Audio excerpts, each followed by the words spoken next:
Everyone, আসসালামু আলাইকুম। আমি জেরিন, ড্রিম অফ তাসনিম মম চ্যানেলে সবাইকে স্বাগত জানিয়ে নতুন দিনে নতুন আরেকটি ব্লগ দেখার জন্য আপনাদেরকে স্বাগত জানাচ্ছি। যে যেখান থেকে আমার আজকের ব্লগটি দেখছেন, আশা করছি সবাই ভালো আছেন, সুস্থ আছেন। আজকের ব্লগটি সকালের নাস্তা খাবার দিয়েই আর কি শুরু করেছিলাম। সকালে আজকে আর বাসায় নাস্তা বানাইনি, হোটেল থেকে পরোটা ডাল কিনে এনেছে, বাসায় শুধু একটা ডিম ভাজি করে নিয়েছিলাম আর কিছু পাকা আম কেটে নিয়েছিলাম। শুক্রবারের দিনটা আমার মনে হয় সবার কাছে একটু স্পেশাল। শুক্রবারের দিনটা সবাই একটু ভালোভাবে কাটায়, আবার সবাই প্রায় ধরতে গেলে ঘুম থেকে একটু লেট করেই ওঠা হয়। সকালবেলা ঘুম থেকে উঠতে অনেকটাই লেট হয়ে গেছিলো, সেই জন্য তাসনিমের বাবা বাহিরে গিয়ে পরোটা কিনে এনেছে, সেই সাথে ডাল। তো সকালের নাস্তা কিন্তু পরোটা ডাল ডিম ভাজি আর আম দিয়ে করে নিয়েছি। আর নাস্তা খাবার পরে ঘর দোর গুছিয়ে নিয়ে তারপরে নর্মাল ফ্রিজটা আর কি একটু পরিষ্কার করে নিচ্ছি। ডিপ ফ্রিজটা কিছুদিন আগেই পরিষ্কার করেছিলাম, ডিপে তেমন একটা বরফ জমেনি, সেই জন্য ডিপটা আর পরিষ্কার করলাম না।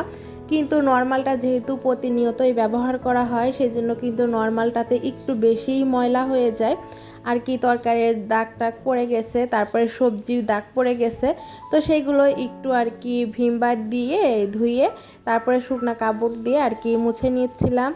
গতকালকে আপনাদের সাথে ব্লগ শেয়ার করতে পারিনি, আর আমার মনে হচ্ছে আমি প্রতিনিয়ত ব্লগ শেয়ারও করতে পারবো না। এখন থেকে একদিন পর পরই ব্লগ দিব, আর এক সপ্তাহ মতো আর কি ব্লগ দিব, তারপরে গ্রামের বাড়ি চলে যাব এক সপ্তাহ পরে।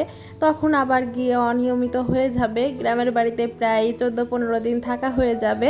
হয়তো বা তখন দু একটা ভিডিও দিতেও পারি, আবার নাও পারি। তো সেই পর্যন্ত কিন্তু আপনারা আমাকে ভুলে যাবেন না, আমার সাথেই থাকবেন। আগে থেকেই আপনাদেরকে জানিয়ে রাখলাম, সেই জন্য ফ্রিজটা পরিষ্কার করে যা যা ছিল ফ্রিজে তাই তাই রেখে দিয়েছি। আর এখন একটু বেসিনটাও পরিষ্কার করে নিব, বেসিনটাও একটু লালচে মতো হয়ে গেছে, সেই জন্য একটু হুইল পাউডারের গুঁড়া দিয়ে এখন একটা মাজনি দিয়ে বেসিনটা আমি ভালো করে মেজে নিচ্ছিলাম।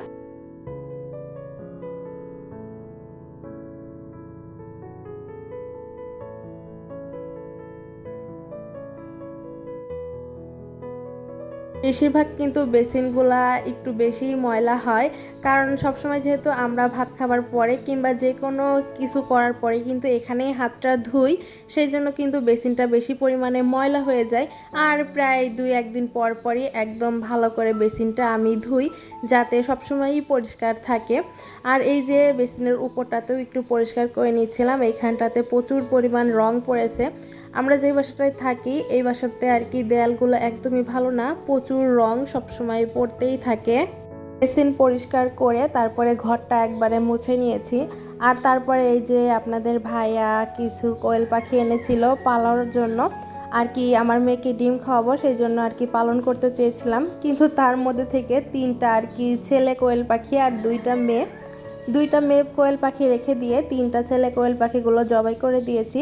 আর এইগুলোই আজকে রান্না করব, আজকে কোয়েল পাখির রোস্ট রান্না করব। সেই জন্য এই যে কোয়েল পাখিগুলো আমি আস্তে আস্তে করে রেখেছি, আর ভালো করে কিন্তু কেটে ধুয়ে পরিষ্কার করে নিয়ে এখন রোস্ট রান্নার জন্য যেই সব মশলা প্রয়োজন সবগুলো মশলা আমি ভালো করে কষিয়ে তার ভিতরে কোয়েল পাখিগুলো দিয়ে দিয়েছি। আর কোয়েল পাখি যেহেতু একটু শক্ত মাংস হয়, সেই জন্য আমি মাংসটা আর ভাজিনি, ওইভাবেই কষিয়ে রান্না করে নিব। আর সেই সাথে রান্না করব হচ্ছে পোলাও। আজকে আমার ভিডিওতে বেশিরভাগই মুরগির হচ্ছে ডাক শোনা যাবে, মোরগের ডাক, কারণ আমি দিনের বেলাতে ভয়েস দিচ্ছি। আর প্রচুর পরিমাণে আর কি আমাদের যে মুরগিগুলো আমরা পালি সেই মুরগিগুলো ডাকতেছে, আর ওইগুলোই আর কি ভয়েসে এসে যাচ্ছে। আমি বারবার ভয়েস কেটে বারবার ভয়েস দিচ্ছি, মানে যেই সময়টাতে ভয়েস দিচ্ছি ওই সময়টাতেই আমার মুরগিগুলো ডাকতেছে। তো কি আর করব, আপনারা কষ্ট করে প্লিজ এভাবেই দেখে নেবেন। আপনাদের সাথে কথা বলতে বলতে এদিকে কিন্তু আমার পোলাও চালটা ভেজে পানি দিয়ে দিয়েছি, এখন ঢাকনা দিয়ে ঢেকে রেখেছি, এটাতে কিন্তু হয়ে যাবে। আর এই যে কোয়েল পাখির রোস্টটাও কিন্তু আমি অল্প অল্প করে পানি দিয়ে দিয়ে রান্না করে নিয়েছি, এখন রোস্টটা নামিয়ে নিব। রোস্টটা রান্না করতে বেশি সময় লাগেনি, অল্প সময় হয়ে গেছে। আর এখন এই যে একটা প্লেটে আর কি বেড়ে নিচ্ছিলাম।